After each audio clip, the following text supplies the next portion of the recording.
നടൻ സന്തോഷ് നായരുടെ അപ്രതീക്ഷിത വിയോഗത്തിൽ ദുഃഖം രേഖപ്പെടുത്തി പ്രൊഡക്ഷൻ കൺട്രോളർ സിദ്ധു പനക്കൽ ഒരു കുറിപ്പ് പങ്കുവച്ചിരിക്കുകയാണ്. ചില സമയം നമ്മൾ പറയുന്ന വാക്കുകൾ അറം പറ്റുക എന്ന് പറയാറുണ്ട്. അത്തരത്തിൽ അറം പറ്റിയ ഒരു വാക്കിനെക്കുറിച്ചാണ് അദ്ദേഹം തൻ്റെ കുറിപ്പിൽ പങ്കുവച്ചിരിക്കുന്നത്. തൻ്റെ പേരിൽ വലിയൊരു തെറ്റിദ്ധാരണ സന്തോഷ് നായരുടെ മനസ്സിൽ ഉണ്ടായിരുന്നു എന്നും അത് തനിക്ക് മാറ്റാനായില്ല എന്നത് വ്യക്തിപരമായി തന്നെയേറെ വേദനിപ്പിക്കുന്നു എന്നും സിദ്ധു പനക്കൽ പറയുന്നു. നടന് തെറ്റിദ്ധാരണയ്ക്കിടയാക്കിയ സംഭവത്തെക്കുറിച്ചും കുറിപ്പിലൂടെ സിദ്ധു പറയുന്നുണ്ട്. വളരെ സങ്കടകരമായ ഒരു വാർത്ത അത് കേട്ടുകൊണ്ടാണ് കഴിഞ്ഞ ദിവസം തുടങ്ങിയത് നടൻ സന്തോഷ് ഏട്ടൻ്റെ മരണം. സന്തോഷ് ഏട്ടനുമായി 38 വർഷത്തെ പരിചയം. ഞാൻ വർക്ക് ചെയ്ത കുറേ സിനിമകളിൽ അദ്ദേഹം അഭിനയിച്ചിട്ടുണ്ട്. കുറേ വർഷങ്ങൾക്ക് മുൻപ് ഗുരുവായൂർ ഇരിങ്ങാപ്പുറത്തുള്ള അദ്ദേഹത്തിൻ്റെ വീട്ടിൽ ഞാൻ പോയിട്ടുണ്ട്. ഏകദേശം 10 മാസങ്ങൾക്ക് മുൻപ് രാത്രി 10 മണി കഴിഞ്ഞ സമയത്ത് എനിക്കൊരു ഫോൺ വന്നു. ഒരു പ്രൊഡക്ഷൻ കമ്പനിയിൽ നിന്നാണ്. സന്തോഷ് ഏട്ടനെ പരിചയമുണ്ടോ എന്നാണ് ചോദ്യം. പരിചയമുണ്ടെങ്കിൽ അദ്ദേഹത്തെ ഒന്ന് വിളിച്ചൊരു കാര്യം ചോദിക്കണം എന്ന് എന്നെ ഏൽപ്പിച്ചു. ആ കമ്പനി നിർമ്മിക്കുന്ന ഒരു സിനിമയുടെ ചിത്രീകരണം നടക്കുകയാണ്.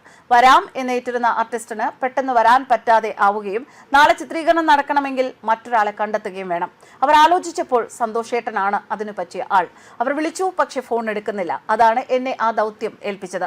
ഞാൻ വിളിച്ചു. രാത്രി 10:30 സന്തോഷേട്ടൻ ഫോൺ എടുത്തു. ഞാൻ കാര്യം പറഞ്ഞു. ഞാൻ വർക്ക് ചെയ്യുന്ന സിനിമയല്ല.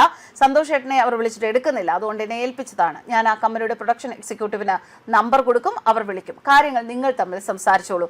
നാളെ ഷൂട്ടിംഗ് ആയതുകൊണ്ട് ഇന്ന് തന്നെ പുറപ്പെടേണ്ടി വരുമെന്നും പറഞ്ഞു. അദ്ദേഹം സമ്മതിച്ചു. ഞാൻ ആ പ്രൊഡക്ഷൻ എക്സിക്യൂട്ടീവിന് നമ്പർ കൊടുക്കുകയും ചെയ്തു. പിറ്റേന്ന് ഉച്ചയോടുകൂടി സന്തോഷ് ഏട്ടൻ്റെ 2 ശബ്ദ സന്ദേശങ്ങൾ എനിക്ക് വന്നു. അതിലൊന്നിങ്ങനെയായിരുന്നു: നീ ഇനി എന്നെ വിളിക്കരുത്, നിന്റെ നമ്പർ ഞാൻ ബ്ലോക്ക് ചെയ്യുന്നു. രണ്ടാമത്തെ ശബ്ദ സന്ദേശം കേട്ടപ്പോൾ എനിക്ക് നെഞ്ചിലൊരു നീറ്റലുണ്ടായി. അതൊരു അറം പറ്റിയ വാക്കായിരുന്നു.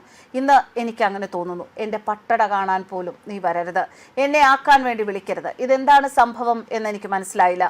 ഞാൻ ആ പ്രൊഡക്ഷൻ എക്സിക്യൂട്ടീവിനെ വിളിച്ചു. അയാൾ പറഞ്ഞു, ഞങ്ങൾ ഇന്നലെ സന്തോഷ് ഏട്ടനെ വിളിച്ച് സംസാരിച്ചിരുന്നു. അദ്ദേഹം പുറപ്പെടാൻ റെഡിയുമായിരുന്നു. വേറെയും ചില കാരണങ്ങൾ കൊണ്ട് പിറ്റേന്ന് ആ ചിത്രീകരണം നടത്താൻ പറ്റാതെ വന്നു. അത് സന്തോഷ് ഏട്ടനെ അറിയിക്കുകയും ചെയ്തു. സന്തോഷ് ഏട്ടനെ കളിയാക്കാൻ വേണ്ടി ആ രാത്രി വിളിച്ചതാണെന്നാണ് അദ്ദേഹം ധരിച്ചത്. ഞാൻ വർക്ക് ചെയ്യാത്ത, എനിക്കൊരു ബന്ധവുമില്ലാത്ത സിനിമ, ഛേദമില്ലാത്തൊരു ഉപകാരം ചെയ്യാൻ പോയതാണ്. അത് സന്തോഷ് ഏട്ടനെ കളിയാക്കാൻ വേണ്ടി മനഃപൂർവ്വം ചെയ്തതാണ് എന്ന് അദ്ദേഹം തെറ്റിദ്ധരിച്ചു. ഞാനുമായി നല്ല സൗഹൃദമുള്ള ആളായിരുന്നു അദ്ദേഹം. വർഷങ്ങളായി എൻ്റെ നാടായ ഗുരുവായൂരിലാണ് താമസിക്കുന്നത്. കുറച്ചു കാലമായി അദ്ദേഹം ഞാൻ വർക്ക് ചെയ്യുന്ന സിനിമയിൽ അഭിനയിച്ചിട്ടില്ലെങ്കിലും ഗുരുവായൂരിൽ വെച്ച് പലപ്പോഴും കാണാറുണ്ട്. നല്ല പരിചയമുള്ള ഒരാൾ വെറും തെറ്റിദ്ധാരണയുടെ പേരിൽ എൻ്റെ പട്ടട കാണാൻ പോലും നീ വരരുത് എന്ന് പറഞ്ഞപ്പോൾ അതെനിക്ക് വലിയ സങ്കടമായി.